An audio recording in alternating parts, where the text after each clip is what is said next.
Hello and welcome to Nutrition and Alternative Medicine. I'm JJ Flazanes, your host. Thank you for downloading today's show. We're going to talk about the healing powers of honey today. I'm bringing back Joyce Dales. She created Cold Be Gone. She's an apitherapist. And her first show was called How Love of Family Created Success in Business. And I know it said nothing in there about honey or bees, but her story just encapsulated all of the different aspects of Fit to Love, Spirit, Purpose, and Energy, even women, men, and relationships, and of course, nutrition and alternative medicine. So it was episode 150 on Spirit, Purpose, and Energy. It was episode 83 on nutrition and alternative medicine, and it was episode 126 on women, men, and relationships. And I would encourage you to go back and listen to that. Again, it's How Love of Family Created Success in Business. And of course, I stopped numbering Fit to Love, so it's there too. Before we get into today's show with Joyce, which is so fun and amazing, I wanted to make a plug for anyone out there who's vegan.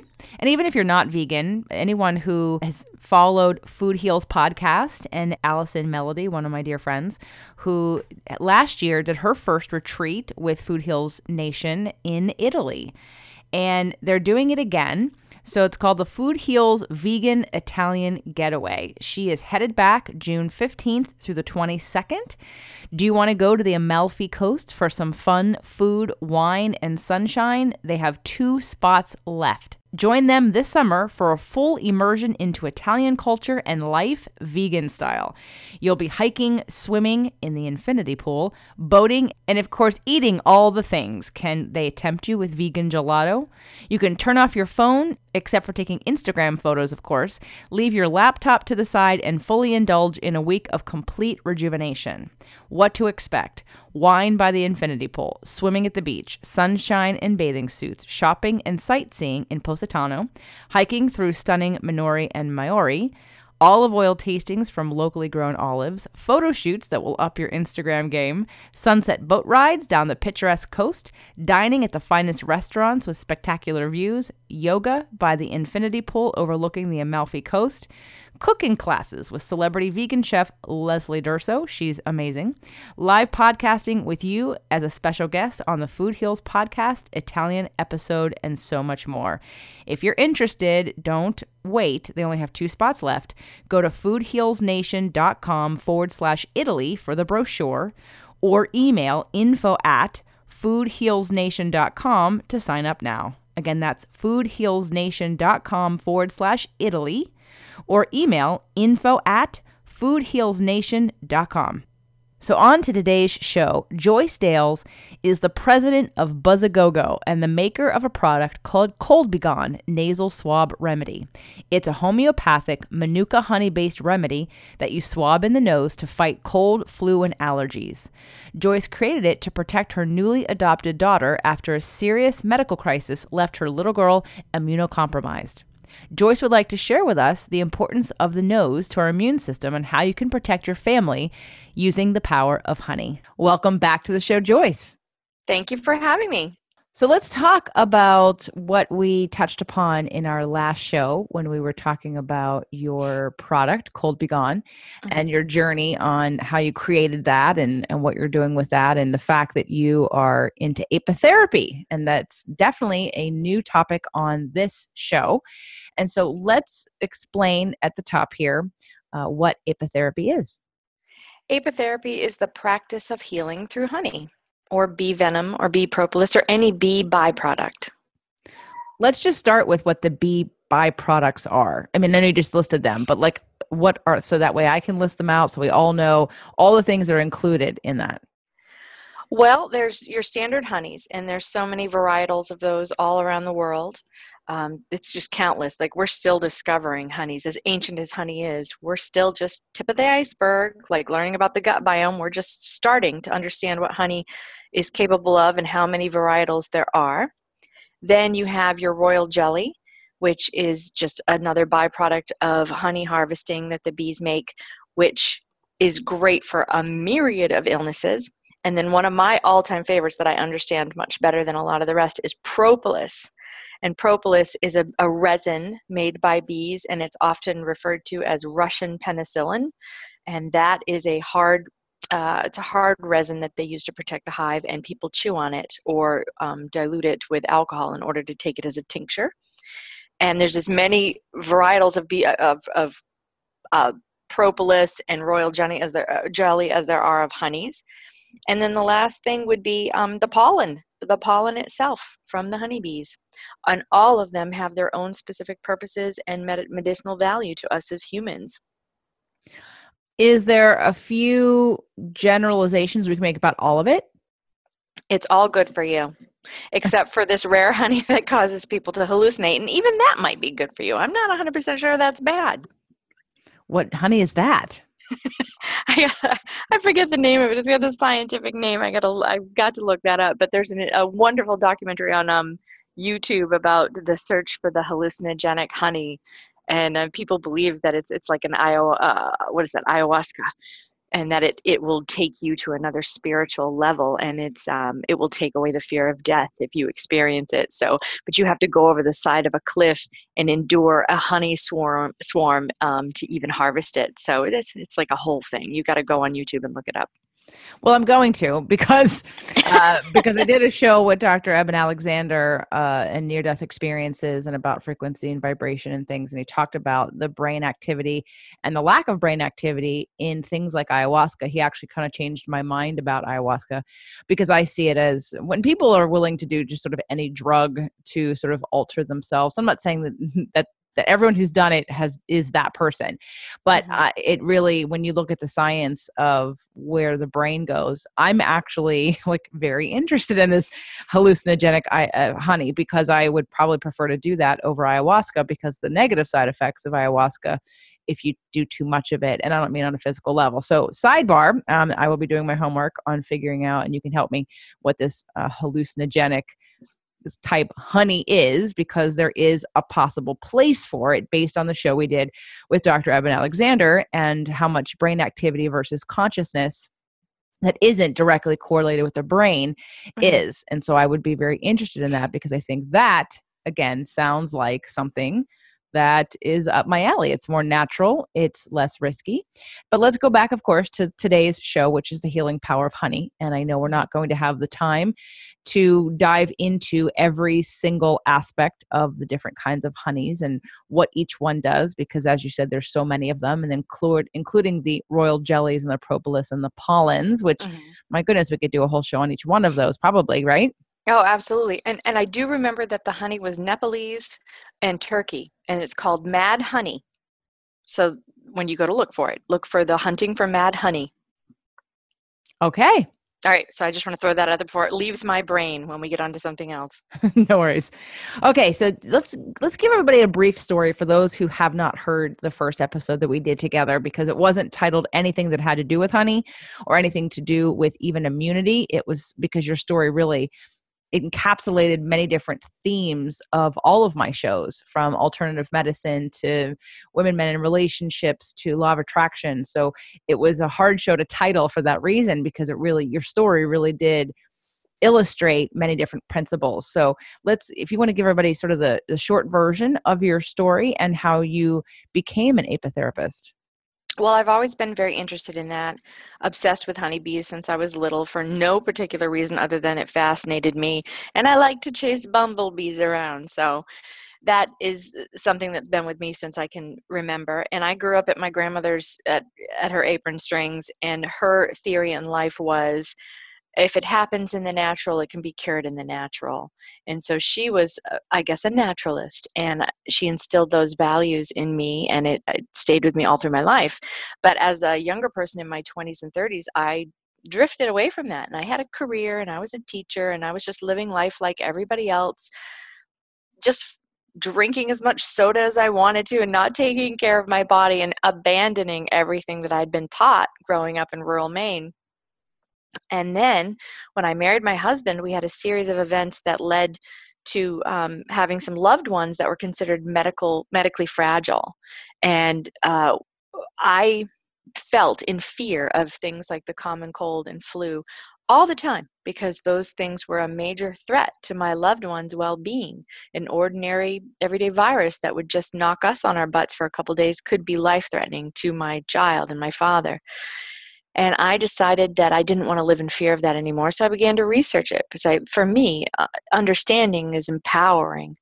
So I began to research all about how we get sick and how important the nose is to our biomes, and that the nose is the gatekeeper of the entire immune system. It's critically important, just like the gut. And I put that together with my apitherapy knowledge, and I invented my little remedy, which is Cold Bee Gone, BEE, like a bumblebee. And I started selling it in stores nationwide. And now, 8 years down the road, we're in CVS's all over the country. And I'm hopefully reaching families like mine and helping to take the fear out of seasonal illness, because at the rate the media is going, we're all just going to think it's an apocalypse every time the flu season rolls around. This is true and unnecessary. And knowing that there are natural remedies out there, we already have them. It's sort of like when people talk about, oh, the cure for cancer. I'm like, it already exists. There's lots of them. But because the pharmaceutical companies don't make any money off of them, nobody is really promoting them. So you have to come to shows like this, or other people who have alternative medicine in their repertoire, and teach it and practice it. And people like you, that's how we're going to spread some of this information to help give people a choice. And, it's one thing if you want to go down the path of Western medicine, as long as you understand there are alternatives to try, and maybe you don't want to try them, but at least being aware of them will not make you feel angry if you ever should find out in the future, or you have a negative reaction to some of these drugs and chemicals that we put in our bodies.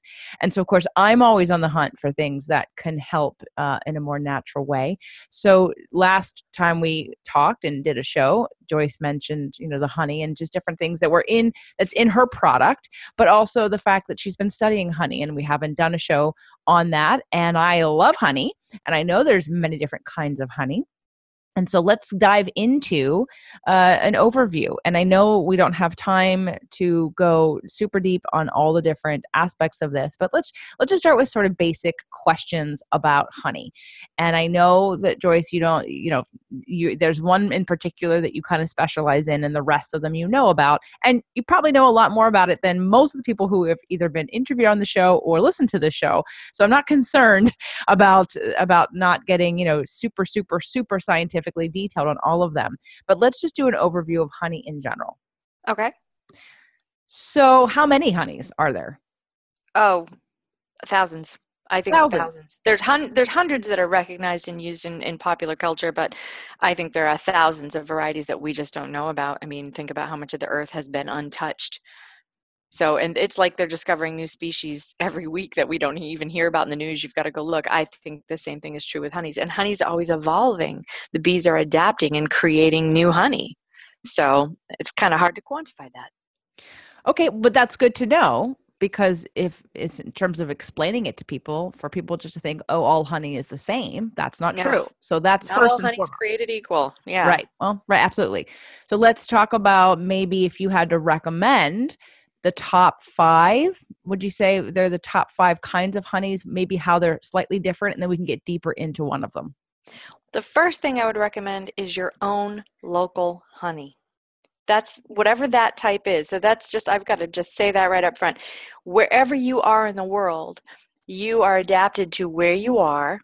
And if you're suffering from allergies or whatever, then you need to go get your best organic local honey. Try to find a source that is away from big agriculture, somebody that is really well versed in how clean their honey is, and go get a jar, because that you've got amazing medicine in your backyard.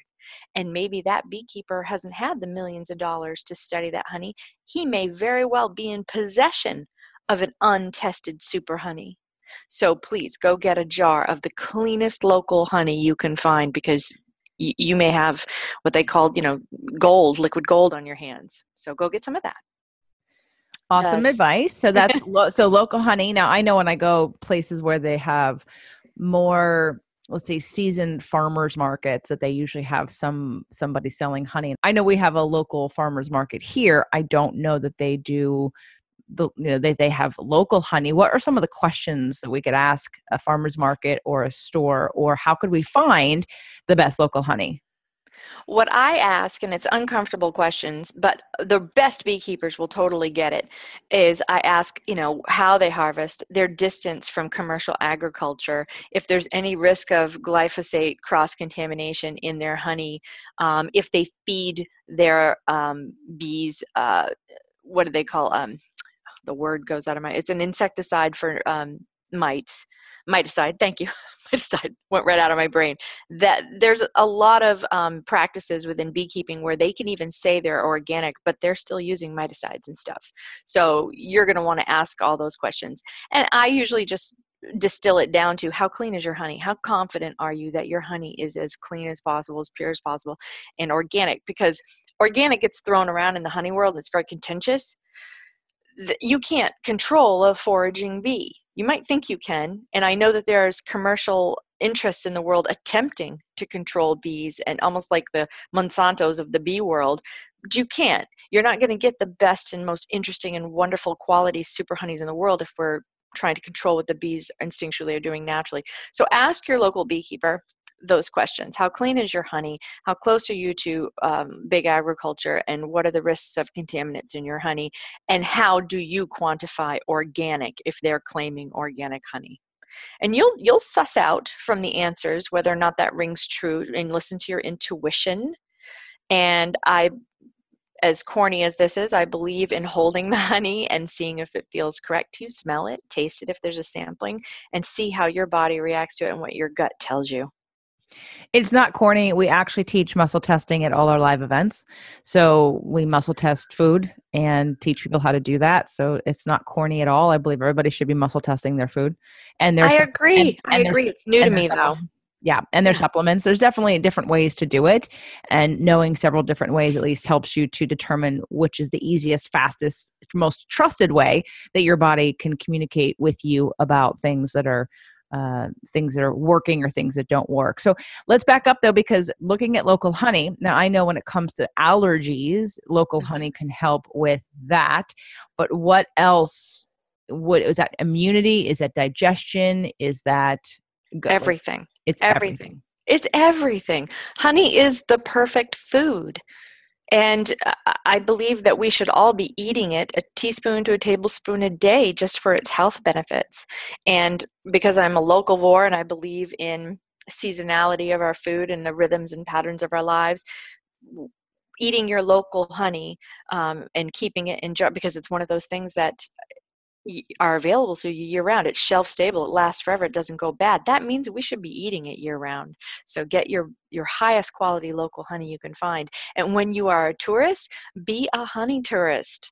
Go and find honeys of the region that you're in, because you may stumble across something that helps your joints or takes away your chronic pain or helps you heal a skin wound that's been, or a rash that's been aggravating you. There's just so many medicinal properties to honey that I'm always encouraging people to be a bee tourist. Everywhere they go, grab as much honey as you can if you can find a local beekeeper with a clean source. It's like gold. Well, how do we know it's working in terms of how we take it in, right? So let's, for instance, if we're taking it in the morning on an empty stomach, or if we're taking it at night, and don't forget, like, we're also trying to mash in here sort of just nutrition in general, and obviously sugar. While honey has medicinal properties, we don't want too much sugar. And I know honey isn't necessarily classified as sugar because there's so many benefits to it, but we have to figure out when the best time to have it is, how much to have it, how do we tell if it's working? Do you have any information on any of that? Yeah, well, honey is a prebiotic and a probiotic. So it's loaded with lactobacillus, most of it, depending on the honey source. So it's beneficial to your gut to eat it any time of day. I will tell you not to heat it, because you will destroy the enzymatic activity, some of the honey's benefits inadvertently if you put it in your hot tea. Everybody thinks they put it in their hot tea, it's beneficial. No, you might be destroying all the benefits by doing that. So if you can, eat it. If you have a particularly strong honey, because some honeys actually smell medicinal, almost unpalatable.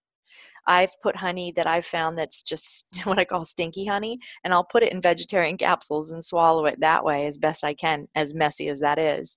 I would say, as far as time of day, I have my children eat it before bedtime, and then they go brush their teeth so that they don't have the sugars on their teeth, because I like the honey to travel throughout their digestive system through the night. And if they're eating Manuka honey in particular, that kills most pathogens. So if my children have been exposed to a bug during the day, I feel assured that that's going to take care of anything they've ingested when they're at swim team and they're in a pool full of other kids spit and boogers. So I like to do my honey consumption in the morning and at night, but honestly, there's no special time of day for that. And with regards to the glycemic index, every varietal has a different glycemic index. So that's something you would have to research from region to region. And most hobbyists who collect the best honey there is, they may not know the exact specifics of their glycemic index. So if you are insulin resistant, or if you're following keto or paleo, then you just have to measure out your carbs against what the general carb count for honey is. And for myself, I am insulin resistant, and I have been since my 20s, and my gut has been impaired, and I work on that always. If I'm going to eat honey, then I limit my carbs that day, and I'll eat my honey after my meal about a half an hour to an hour later, because that is when the second insulin phase comes in, and it's more efficient and less broken than my first phase insulin, and then I tend not to get any kind of spike off of it. Perfect advice. Perfect advice. I like the before bed. And for the reasons that you gave, and the fact that it is a prebiotic and a probiotic, and definitely, do it before you brush your teeth, and then brush your teeth after, so you don't have that sugar in your mouth. Okay, awesome. So lots of different honeys. Start with getting your local organic honey, asking lots of questions to see if it's clean, and taking in a teaspoon to a tablespoon every day as sort of a supplement, and to see what it does for your body. So past that first recommendation about what to buy first in terms of, again, local and organic, when to take it, how much to take, what would be the next recommendation on if someone doesn't have a local honey, they're not traveling, what's the next best few different kinds of honey? The next best one that is commercially available that everyone should have in their cabinet, if there's an apocalypse, this is the honey you should grab on your way out the door, along with your children and your cat and your everything that's important. Grab that jar of honey, because for me, it's like a survival honey, is Manuka.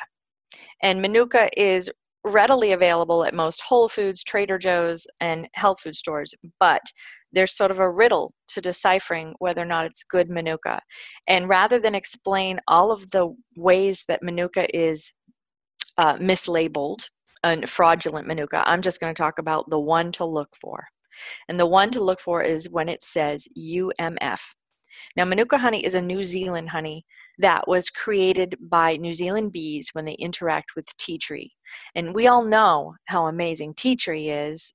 Most people who are into essential oils or into balms and healing, tea tree is incredibly antimicrobial. Now, antimicrobial is different from antibacterial in that it kills all microbes. So antibacterial is just bacteria, but antimicrobial is basically all pathogens and funguses and stuff. So it's hugely beneficial, hugely useful. So when you're looking for a good Manuka honey, you want to look for something called UMF, and that is called unique Manuka factor. Most honey is UPF, unique peroxide factor. So most honey has peroxide activity. And when you put it on a boo-boo or skin rash or whatever, that peroxide helps your body to heal, and it helps to kill the pathogens or any infection at the site of your wound. It's great to eat. It helps digestion. But unique Manuka factor is a chemical that was just isolated in the last decade called methylglyoxal. That's what the M stands for. And it was discovered by Dr. Peter Mullen at University of Waikato. And I worked with him through email and the phone before he sadly passed away. And he was the most generous soul with his information. And he was such a passionate advocate for quality Manuka. And in the decade that we have been having Manuka in the commercial market and freely available to everybody, there's so much corruption. There's almost like a Manuka war going on, where there's fraudulent honeys coming out of other countries and diluting the market and confusing consumers. So I'm going to tell you to go to find Manuka that is labeled UMF. And that rating will have a number next to it. And the number will be anywhere from 5 to 20. Now, as Dr. Mullen explained to me, if it's anything above 16, then there's a potential for a bee reaction in a non-bee allergic person. And that may mean that the honey maker or honey producer may have left the honey to heat, because methylglyoxal can increase over time when it's left in a hot warehouse or inappropriately stored. And that some people may do that in order to falsely inflate their UMF rating to appear more medicinal and more valuable, because the higher the number, the more valuable the honey. So I always shoot for between 12 and 16 for all of my medicinal purposes, my healing purposes. So I would recommend everybody look for UMF honey between 12 and 16. And even if you find a 10 or a 5, that's a fantastic Manuka to still eat every day. It truly is, especially with your kids. It has value. So don't, if you find that Manuka at an affordable price, somewhere in the $20 to $40 range, snag a jar and keep it in your cabinet. So the other thing I want to talk about is the other ratings. You may see will be MGO or K factor. And when you see other numbers attached to Manuka, that means that that producer has invented their own rating system in order to avoid paying for the gold standard rating and going through the appropriate channels to get their honey qualified as true New Zealand honey with this level of methylglyoxal, with this level of medicinal value. And that's why you should always look for UMF. And I'm not saying those rating systems are necessarily fraudulent. I don't know, but I just stick with what Dr. Mullen told me, and that's what I tell everybody else. Recently, I purchased more than one Manuka from Trader Joe's. And I know that sometimes in the past, they had one that didn't have a rating on it, and now they do. It's a UMF. It says 10 plus. And it is affordable, and it says, and it's New Zealand, and it's supposed to be organic and non-GMO. So I know that there are more expensive versions of that out there, but I wondered what your thoughts were about the Trader Joe brand. Well, the Trader Joe's in the past, when it had no rating, that was a controversial thing. That somebody did some outside testing, and it had no methylglyoxal, no medicinal value whatsoever. So what you're seeing now with the ratings is probably in response to that, because Trader Joe's is a pretty responsible company. I know they try, and I've seen in several instances where they've self-corrected, and I believe this is one of those times. So if you're finding a UMF 10 plus, that's fantastic. That means that if the UMF has the little registered symbol next to it, then they're using the true UMF. They've gone through the process to get their honey certified as having the appropriate methylglyoxal levels. So that's good stuff. And if it's affordable, get some and put it in your cabinet, because from season to season, there will be massive shortages. And New Zealand, the last 3 years, has been having a problem with mites that are attacking the bees. So we've had seasons where getting Manuka is really a hardship. So I recommend everybody stock up. Now, you mentioned the difference between UMF and UPF, and it sounds like there is benefit to the UPF by putting it on your skin. 100%, absolutely. But when it comes to eating it, our body's acids tend to neutralize the medicinal value of the honey. If you're looking to, cure a gastrointestinal bug or whatever it is you're hoping to do, and Manuka travels and it lasts the entire journey from the rooter to the tutor with its UMF intact. So that's why I think it's just one of the most amazing super honeys in the world. I know that I've watched the Bee Movie, but even past the Bee Movie, sort of like with olive oils, because all olive oils aren't really completely olive oil either. People are, again, making the product cheaply and adding additional additives like canola oil or different kinds of flower oils to the oil. So back to the honey, I know they're doing the same with the honey. So when it comes to other kinds of honey, and, it's funny that you mentioned about the enzymatic properties of it being killed with heat. Is it all heat? Like, let's say you have a lukewarm cup of tea. Is it going to kill it, or is it just have to be had cold and straight and not put in any liquid at all? Raw honey's the best. It really is. And unheated. I think pasteurization can occur where you lose a lot of the benefits and the good stuff at, I believe it's 110. So that can easily happen with some tea. And so maybe lukewarm or room temperature is fine, but beyond that, I wouldn't heat it. And I certainly would never microwave it. But honestly, raw is the best. Okay, so obviously cooking with honey, baking with honey, putting it in your coffee and tea does not provide the benefit of having it raw and cold and straight. So, all right, so let's talk about other ways to use Manuka because people, I know you said everything, but if we could go through just a little bit more of a list. So, like we've mentioned digestion, prebiotic and probiotic. We've mentioned putting anything with a UPF on your skin. Can you put a UMF on your skin? Yes, you absolutely should. So it's known as a super honey for this. Here's the primary reason for topical application. You know how we have antibiotic resistant bacteria now, gram negative bacteria. So this is bacteria that's mutated and our antibiotics no longer work because we've overused antibiotics and it's just Mother Nature's way to mutate and adapt. Well, something about Manuka honey and several other super honeys in the world, and each one acts completely different, and science hasn't even figured out a lot of them, is that when you, let's say you have a wound on your arm and you go septic and the colonization site is at the wound. That's where the bacteria is replicating and traveling through your body.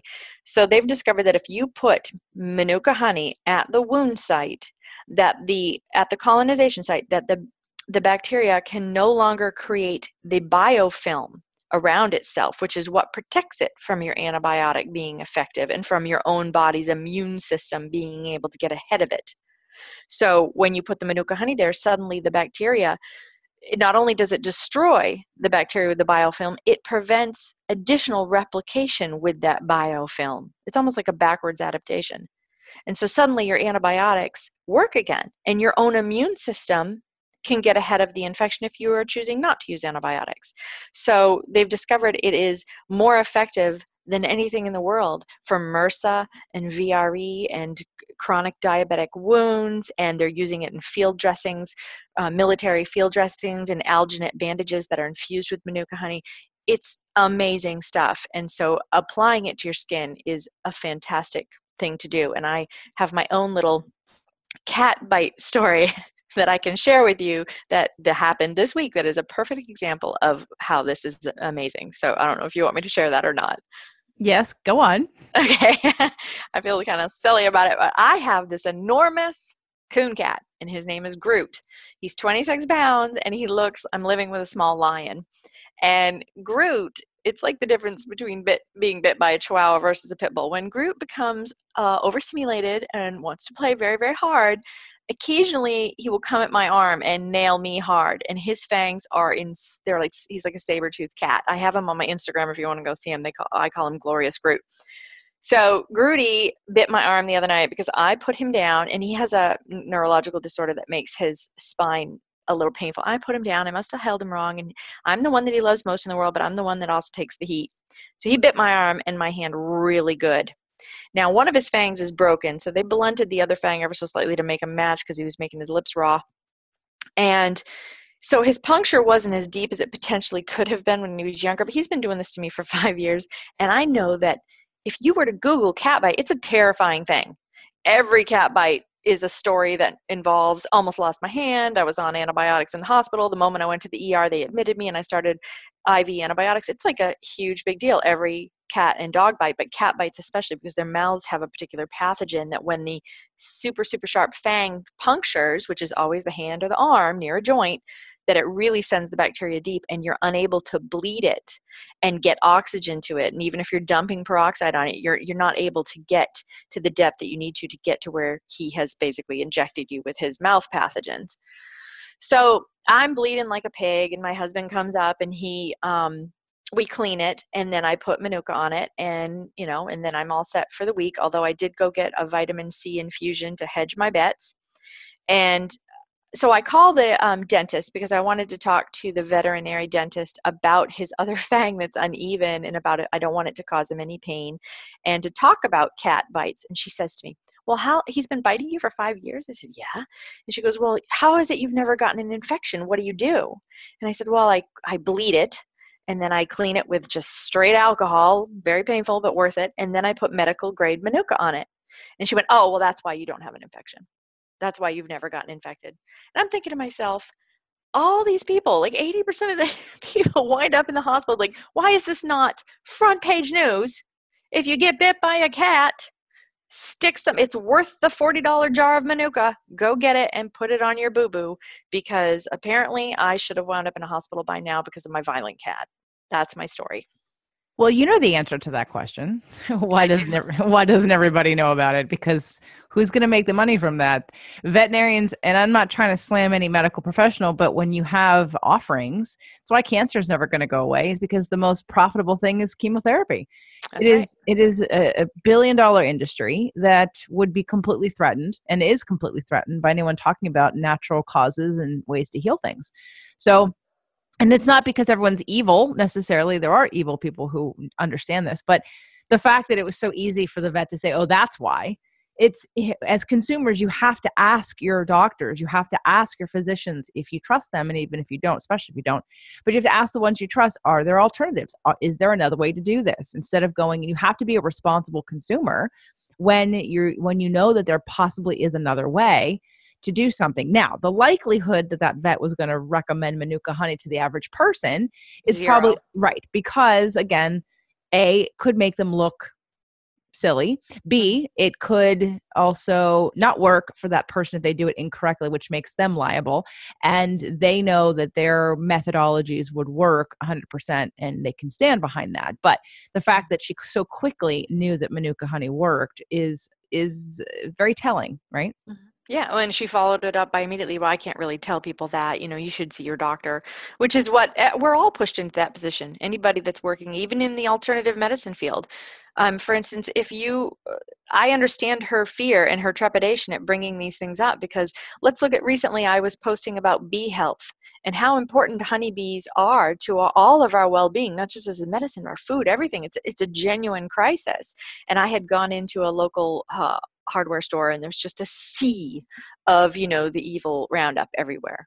And so I made a little post about it on Instagram, like, oh, glyphosate Roundup hashtag blah, and I got this notification immediately from Facebook, which owns Instagram. I'm sorry, but you cannot boost this ad, because I tried to boost it to the local region and to support some of the local hives. So I get this notification, you are not qualified to speak on this because it is a matter of national or political or national importance. You have to go through this approval process in order to speak on this topic. So I go down the rabbit hole of click, click, click, click, and I see what this approval process is. I need to provide my license and my passport. I need to understand that all of my identification will be available on every ad I place, including the criteria I chose to run that ad. And it'll be available to anybody to see who clicks on it for up to 7 years. So I'm going to be cached and kept and recorded and put on the list. And it was so obscene and obnoxious. And how is glyphosate and save the bees, hashtag save the bees, something that is an issue of national, political, or national importance that needs to be regulated by Facebook? So that to me is an indication of where we're at. And I hope that people continue to do podcasts and speak out bravely like you, because those of us who are in the industry, we have to follow the rules. I had my Facebook threatened, my personal Facebook threatened for shutdown for speaking on this issue. I have thousands of my children. I've entrusted Facebook with my children's memories, first words, things I've forgotten about that I just assumed were safe. So I have to play by their rules. It is pretty bad in that way. And I'm hoping that, yes, like you said, people who come on this show and other shows, I posted, I don't know if you saw, I shared an article from Dr. Mercola on my Facebook page, on my business page, on vaccines. Mm-hmm. And it was about some uproar recently, and I know what it was. Some flight attendant or something got sick. But anyway, it was all of the study of, let's take the look at this. And of course, people want to say, oh, that's because the measles and everybody needs to be having their shots. And it just went through this rabbit hole of let's look at the facts that 70% of people who recently have gotten measles have had the vaccination. It's not working. So anyway, he's pretty thorough in his evidence, in his citing of different studies and things. And I know that if I was to post that on my personal page, people would have a a field day with it. I've got another colleague who's actually been on the show, and she's very much about everybody getting their measles shots. And I want to say no. And I can't, like, I lose respect for her as a person when she's so political about other things. And in this way, it's like, I just want the right, whatever you believe, I just want the right to choose what I believe. And I don't want to be forced into, or have my children or anyone's children being told that they have to comply with somebody else's ideas. Well, why are your ideas right and my ideas wrong? That personal freedom is really at the root of all of this, right? It's like the freedom of speech. It's right. Freedom of speech. And at this point, Facebook is a behemoth. It's a public trust issue. And for me, that's what, when it came down to, like, wow, I can't talk about saving the bees. I risk my personal Facebook, my children's memories, because I spoke out on this. That to me is, there's a public trust issue. And so then you're caught in the conundrum of, you don't want more government oversight over stuff because judges think they're getting it wrong left and right. But on the flip side, I think our freedom of speech needs to be protected on social media, and social media is considered a private business, a private entity, and they can do whatever they want. So it's just a lose-lose at this point. Well, he probably has, I'm sure he's threatened with people that are being outspoken about and educating others on what negative things happen in the pharmaceutical industry and in our medical systems. I mean, most people don't realize that their doctors are trained by pharmaceutical companies. The hospitals, the regulations are all created by pharmaceutical companies. It's the biggest conspiracy we have, and the political people don't even get that. They just blindly trust doctors and drugs and think that that's the only thing out there. But that's a whole nother point. You can find many other people who are podcasting about that. And Joyce, you really need to consider having a podcast.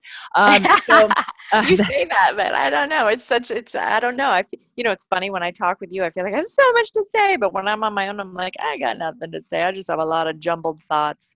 Well, but that's right. I do a lot of solo shows, and some of my jumbled thoughts are some of my people's best and favorite episodes, because they're organic, they're passionate, they're in alignment with what I believe or what I want to share. And some people, again, don't even know that there's another option out there. How many people who are listening today had no idea before they've listened to you talk about how many things honey is good for, and have just been told not to have sugar, therefore don't eat the honey. Yet the honey, especially if you have allergies, like you said, I know I've heard that many times, that if you have seasonal allergies, organic local honey is your best friend. And being able to get in there. But some people are taking shots, and they're taking pills, and they're suffering, and they're taking allergy medication. And it's maybe working, but most likely it's probably not really working. And they're having the side effects of having all these drugs, or at least they're having the potential, which they don't even know about yet, of their kidneys and their liver and their body reacting negatively to these chemicals, when they could just choose some honey. So yeah, people need freedom to research, freedom to speak, and freedom to choose. That's what it boils down to. Go see your doctor if you want medical choices. I'm not saying don't do that, but I want choices with regards to alternative medicine or complementary medicine. I saw on Facebook they recently deleted pages relating to acupuncture. I mean, come on. What is happening? that's bad. I know. Western medicine's been around 200 years. Eastern medicine's been around 2,000 years. Which one do you think you would trust? I know I'm all about, I just came back from acupuncture yesterday, and four out of my 5 issues are gone and have been eliminated. So it's good stuff. Let's hope that the pendulum is swinging so far to the other way that it's just terrifying. And I'm trying to stay positive and keep my energy good on the issue and not panic, because I do believe that there will be balance, that it's just balance will come. Maybe it'll be a little bit painful, but it will come. And there'll be a place for the doctors to work with the naturopaths and the chiropractors and little home remedy people like me trying to build companies and have our American dream. And we have something valuable to offer people, that there's value, that's supported and celebrated. And honestly, I'm seeing it every day in practice when I go to conventions or when I do radio shows, or I just meet people through my job. And look at CVS is carrying my product now. So the balance is happening. It's sometimes it feels overwhelming, like the world has gone bananas, but I think there's still balance to be had, and it's going to get a little bit better. I agree. And it's about education. It's about also voting with your dollar. The gluten-free industry, paleo, keto. I mean, these industries didn't say stop eating bread. They, right. People just educated people on what gluten does to your body. There are more people that are celiacs now probably than ever before. And so because of that, industries have changed. And it's That's not, such a great example. I hadn't even thought of that. oh yeah, Yeah, there isn't like big bread, I'm sure there's like people in the industry, in the flour and corn industry trying to control that message, but yet with just patience and honesty and being genuine and putting the information out there, the gluten movement has just really taken off and organically grown. So let's just trust that's the truth for everything, including the honey industry. I know people are trying to corrupt it right now, but we'll just keep saying our message and wait for people to hear it, and it's going to be okay. well, everyone who's listening, please share the show with other people who who have children or would like alternative options. That's how the message gets spread, because I've been gluten free now since 2008, and Wow. when I did that, there were very few products on the market, and now they're everywhere, and most restaurants have a gluten free menu, or at least have indications of it. So, and that's only because we chose to spend a little bit more money on a different product, and the more products that come out there, they're actually going to eventually cost a little bit less, because there'll be more of them than of the other. And the other cheaper products, which are fine, but when you vote with your dollar, so buy the products that are making a difference. The ones, stop buying the cheap crap, because then they'll stop making it. I mean, the government's having a crazy fit because of milk. I mean, the milk industry is owned by the government. And anyway, we can go down that path, but let's not. So let's go. Let's Oh no, preach, JJ. That's good stuff. and maybe another show. Before we direct people to your website, and to, of course, encourage them to get Cold Begone, because it's an amazing remedy. And I have to tell you, so I have one in my car, because I'm always in my car. I have one in the bathroom, and then I just got back from a trip, and I thought to myself, holy shit, I didn't bring one with me. And I'm like, wait a minute, what were you thinking? You were on a plane, you were on two planes, you were with all these kinds of people, new people. And I just thought, oh, I will never do that again. So there's one sitting right next to the bag, because I sneezed several times on Monday, like I hadn't sneezed. And I just thought, uh-oh. I was like, and I don't even have any on me. I was so mad at myself. So anyway, that's one. So when you end up going and buying Cold Begone, buy several of them, because you want to have them. You want to have one in your purse. You want to have one in your car. You have one in your travel bag, especially if you're like me and you've got a separate travel bag that you never use except when you travel.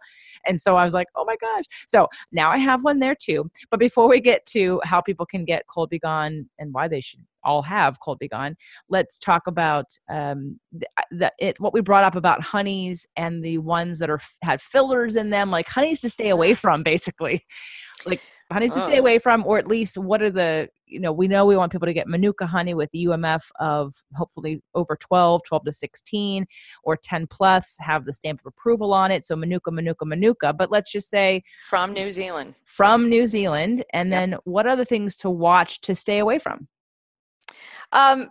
Anything this is horrible because my children are adopted from Asia, but right now I would say anything that's produced in China. And if you have honey, if you want to test your honey, so let's say you have some honey you think is fabulous, and you take it home and you take a glass of water, and at room temperature you drizzle that honey in. If you see it dispersing and diluting in the water, that honey was probably cut with a bunch of sugar. But if you see it stringing up like a lava lamp on the bottom, and you don't just use like a teaspoon, that's all you need. You don't need to waste a lot of honey. You've got good stuff there. You've got some good raw honey. So that's one little way that you can make sure that you've gotten some decent uncorrupted honey. And then I would just make sure that it's produced if let's say you're buying a regional honey that like Scottish Highland Heather honey, you want to see on the package it's from Scotland.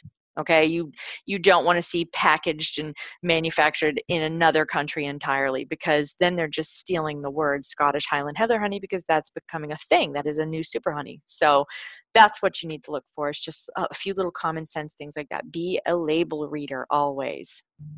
I want to mention the honey that you told me about, the Twalang. Oh, Twalang, that's right. Twalang is so interesting. I'm obsessed with it. It's a Pacific Rim honey. It's from Malaysia. It grows in these trees that are so tall that only these certain men are trained to go up and chop. And sadly, the whole hive is destroyed in the harvest. but it is as effective as Manuka honey in killing antibiotic resistant bacteria and other pathogens and viruses and everything that but they don't know by what mechanism. It hasn't been truly isolated. It's been studied against cancer and hormone disruptions. Apparently, it's incredibly hormone balancing for menopausal women and people that are having hormone imbalance if you eat it. And it is one of the new super honeys of the world and incredibly hard to come by. And I have no recommendations of how to get quality tualang. And I think it's tualang. And I've been saying it wrong for a while, but go on Amazon and search for it's Tualang, and then look at people's reviews, because that will be your guide on whether or not you've landed on a good supplier, because the tualang industry is starting to take off like the Manuka industry, but it is an even more precious, rare honey than Manuka was in the beginning. So if you can get your hands on a couple jars, I have 3 in my cabinet, and I know I should be eating them to help balance my hormones, but I just open the cabinet and stare at them like I'm, like they're my precious, and I don't want to use them because I know how important and rare they are. Well, I've been using it and I'm almost done with my first jar. Oh, I'm ready to buy another one. But one of the reasons why we talked about that was hormone balancing. So again, another one of these, and I know when you say it's good for everything, people go, well, what is everything? And so we've talked about many different things, and hormone balancing is one of them for this particular honey. So I just feel like there's so much more we could talk about with honey. And I know that there is, and let me know if you would like to have me have Joyce back again to keep going on honey. We can go a little deeper and we can do a little homework, both of us, and come to the table with some other things. But for now, you've got the tualang honey for hormones. You've got the Manuka for basically everything else. yep. And now one more question about Sure. about cooking and baking. So being paleo or wanting to choose better things, is there still, and I know we're going to kill the enzymes when we cook it or when we bake it or when we Still heat it. totally good. Still good for you with regards to paleo. Okay, but so what it would be a potential benefit? Is it because of the probiotic, prebiotic, or those get killed because of the heat too? They get killed, but there's so much value to just thinking of it from a naturalist perspective. Is that was our sweetener? That's what Mother Nature gave us. So that's what we should be using, because everything else is so highly processed, and honey is just honey. Got it. So yeah, it's like having your own deep water well of perfect spring water. Go get your own local honey for your baking and cooking, because that's what you're supposed to be using. So if we take it from a naturalist perspective, that's what we should be doing. Got it. Okay. Tell everybody about Cold Be Gone, where they can get it. What's the easiest place? If you want them to go into their local CVS, and if they don't have it, to ask for it, or for just be easier to get it from you. Well, I always say go to the mom and pop stores, your local health food store. Check my map on coldbegone.com. I have a great map that I just had put up.